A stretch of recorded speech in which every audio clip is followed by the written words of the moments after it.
It's common for computer fans to collect dust over time, and without proper cooling, your device may overheat and suffer permanent internal damage. In this TD guide, we're going to show you how to replace the fan of your Dell Chromebook 11. Before you begin, double check that the device is powered down and unplugged from any outlets to avoid electrocution.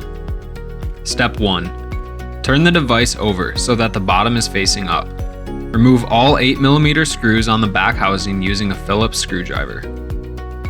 Once all 7 screws are removed, you can then pry the panel off using your fingers or a plastic opening tool.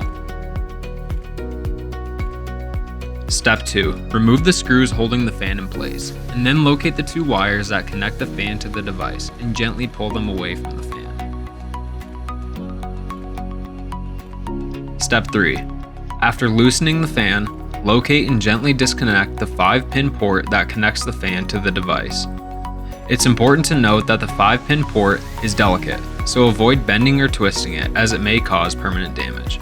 Once the fan is completely removed, follow the steps in reverse to install the new fan.